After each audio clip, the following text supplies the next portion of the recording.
Semangat pagi dan selamat pagi. Hari ini kita akan belajar mengenai masih lanjutan dari materi transformasi geometri, yaitu bagian dilatasi atau perkalian.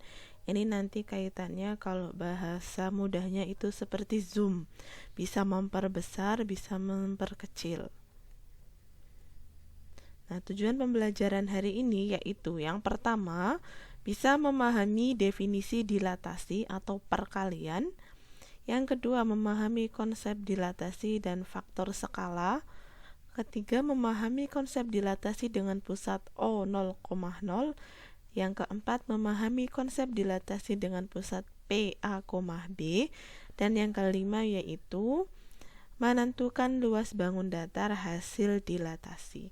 Nah, topik hari ini yang pertama yaitu definisi, yang kedua dilatasi, yang kedua dilatasi O 0,0, yang ketiga dilatasi PA, B, dan yang keempat yaitu luas bangun datar. Ya, yang pertama definisi dilatasi. Perhatikan penjelasan berikut. Apa sih yang dimaksud dengan dilatasi? Dilatasi atau perkalian adalah transformasi yang mengubah ukuran. Nah, ini kalau seperti zoom, bisa memperbesar, bisa juga memperkecil. Kemudian dalam dilatasi yang berpusat di O 0,0 dan faktor skalanya K dinotasikan dengan kurung siku O, K. O menyatakan pusatnya, K menyatakan faktor skalanya. Nah, jika K-nya lebih dari 1, maka bayangannya diperbesar.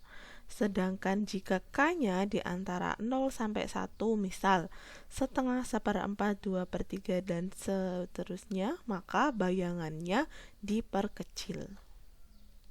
Ya, ada dua jenis dilatasi, yaitu yang pertama dilatasi dengan pusat O 0,0, yang kedua dilatasi dengan pusat P A, B.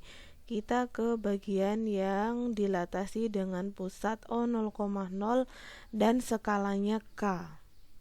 Ilustrasinya misalkan, nah, ada sumbu koordinat kartesius seperti ini. Ada titik O sebagai titik pusat. Nah, misalkan ada titik A, X, Y di sini, akan kita dilatasikan. Maksudnya dilatasi berarti bisa memperbesar atau bisa juga memperkecil. Maka untuk mempermudah, kita buat garis yang menghubungkan A dengan O. Nah, seperti ini, O dengan A. Nah, misal titik bayangannya ada di sini. Maka titik A aksen X aksen, Y aksen merupakan dilatasi dari titik A, X, Y terhadap titik pusat O 0,0. Apakah titik A aksen harus di sini? Tidak, bisa di sini, bisa di sini, atau bisa juga di sini. Yang penting masih dalam garis OA. Selanjutnya, bagaimana cara menentukan dilatasi O, K? Maka bisa menggunakan rumus dan juga matriks seperti materi-materi sebelumnya. Jika menggunakan rumus, maka kita gunakan ini. Rumusnya sangat simpel sekali. Misalkan ada titik A, X, Y didilatasi dengan pusat O dan skala K, maka bayangannya tinggal dikali KX, KY. Gampang sekali.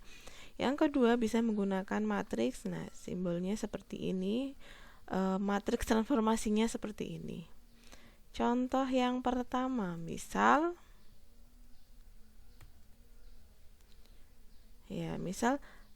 tentukan bayangan titik A 2,7 yang didilatasi dengan pusat O 0,0 dan faktor skalanya 3. Berarti kita cari K-nya. K-nya berarti kan faktor skala, berarti K-nya sama dengan 3. Karena pusatnya O 0,0, berarti kita tinggal menggunakan rumus ini. X-nya yang mana? Y-nya yang mana? X-nya berarti 2, Y-nya berarti 7. Nah, K-nya berarti 3. Nanti di sini berarti 3 kali 2 dan 3 kali 7. Nah, 3 kali 2 sama 3 kali 7 tinggal dihitung masing-masing, maka diperoleh hasilnya 6,21. Berarti kesimpulannya, bayangan titik A 2,7 yang didilatasi dengan pusat O dan skalanya 3 adalah A aksen 6,21. Selanjutnya, dilatasi dengan pusat PA, B dan skalanya K. Kalau tadi pusatnya ada di 0,0, sekarang pusatnya ada di sembarang titik. Misalkan ada titik AX, Y di sini. Nah, pusatnya misal kita ambil di sini, pusatnya A, B. Kita mau mencari dilatasinya, maka sama konsepnya kita buat garis. Nah, dilatasinya nanti tergantung faktor skalanya, tergantung K-nya. Misal dilatasinya ada di sini, maka ini hasil dari titik A aksen, X aksen, Y aksen adalah hasil dilatasi dari titik A, X, Y terhadap pusat P, A, B. Nah, bagaimana cara menentukan dilatasi dengan pusat P, A, B dan skalanya K? Yang pertama kita bisa menggunakan rumus, yaitu seperti ini. AX, Y, simbolnya berarti pusatnya A, B, K ini skala. Rumusnya seperti ini, silahkan dilihat saja. Kalau bingung nanti akan lebih mudah ketika sudah ke soal. Kalian identifikasikan K-nya apa, X-nya apa, A-nya apa, Y-nya apa, B-nya apa, nanti jadi lebih mudah. Kemudian bisa juga menggunakan rumus, maka bentuknya seperti ini. Ya, contoh soal, misalkan ada tentukan bayangan titik A min 2,1 yang didilatasi dengan pusat P 4, min 3 dan faktor skalanya min 5. Pusatnya bukan O 0,0, berarti nanti ada A, ada B. Nah, kita identifikasikan dulu A-nya mana, B-nya mana.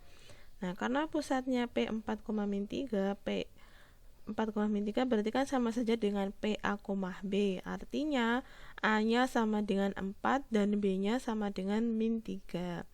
Faktor skalanya berarti K sama dengan min 5. Tinggal kita substitusi ke rumus. X-nya berarti titiknya, titik A-nya min 2, Y-nya berarti 1, A-nya 4, B-nya min 3 dan K-nya min 5. Tinggal dimasukkan, tinggal dihitung. Yang dihitung berarti yang ada di dalam kurungnya terlebih dahulu. Ini juga kalian hitung ini. Min 2 dikurangi 4 berapa? 1 min 3 hasilnya berapa? Nah, ini hasilnya. Min 2 min 4 berarti kan min 6. 1 min berarti kan jadinya plus, berarti 1 plus 3 berarti hasilnya 4. Nah, sekarang dihitung yang ini dulu. Min 5 kali min 6 berapa? Min 5 kali 4 berapa? Maka diperoleh hasilnya 30. Min 5 kali min 6 30. Min 5 kali 4 min 20. Nah, tinggal dihitung yang ini. 30 ditambah 4 hasilnya berapa? Min 20 dikurangi 3 hasilnya berapa? Nah, diperoleh hasilnya A aksen 34, min 23. Maka bayangannya adalah A aksen 34, min 23. Selanjutnya yang keempat yaitu luas bangun datar. Kita fokusnya ke dilatasi yang dengan pusat O dan skala K. Misalkan ada bangun datar A, dia didilatasi dengan pusat O dan skala K, maka menjadi bangun datar A aksen. Nah, bagaimana cara menentukan luasnya? Kita tidak perlu mencari bangun datar A aksen itu apa ketika hanya diminta mencari luasnya, tapi bisa langsung menggunakan rumus ini. K kuadrat dikali luas bangun datar A, atau bisa juga masih dalam bentuk determinan. Nah, seperti ini. Nanti determinan dari ini hasilnya sama dengan K kuadrat. Contohnya misal segitiga ABC dengan titik sudut A 1,1, B 7,3 dan C 9,4 didilatasi dengan pusat O dan skalanya 2. Tentukan luas bayangan segitiga ABC. Karena kita tidak diminta menentukan bayangannya, tapi hanya diminta menentukan luasnya, maka kita bisa menggunakan rumus yang tadi. Berarti kita mencari luas segitiga ABC. Kalau kalian lebih mudah menggunakan mencari luas segitiga dengan cara setengah kali alas kali tinggi, boleh menggunakan itu. Ini saya menggunakan konsep matriks. A ini 11, B-nya 73, C-nya 94, lalu ditulis lagi yang kolom pertama, 11 ditulis lagi, dan kemudian dikalikan seperti konsep determinan, 1-nya dengan 3, 7-nya dengan 4, 9-nya dengan 1. Ini nanti tandanya plus. Kemudian yang bagian kesini juga dikalikan.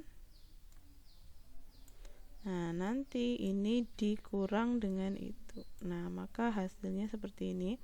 1 kali 3 hasilnya 3, 7 kali 4 hasilnya 28, 9 kali 1 hasilnya 9, dikurangi ini, dikurangi, saya kurung biar mudah, 7 kali 1 hasilnya 7, 9 kali 3 hasilnya 27, dan 1 kali 4 hasilnya 4.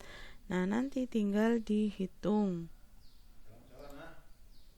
Maka diperoleh hasilnya setengah dikali, ini jumlah hasilnya 40, yang belakang hasilnya 38. Maka hasilnya setengah kali 2, hasilnya 1. Maka sesuai rumus tadi, luas bayangan segitiga ABC sama dengan K kuadrat kali luas segitiga ABC. K kuadrat berarti K-nya skalanya, berarti kan 2. Berarti 2 kuadrat dikali luas segitiga ABC 1. 2 kuadrat kali 1, maka hasilnya 4. Nah, berarti kesimpulannya luas bayangan segitiga ABC adalah 4 satuan luas.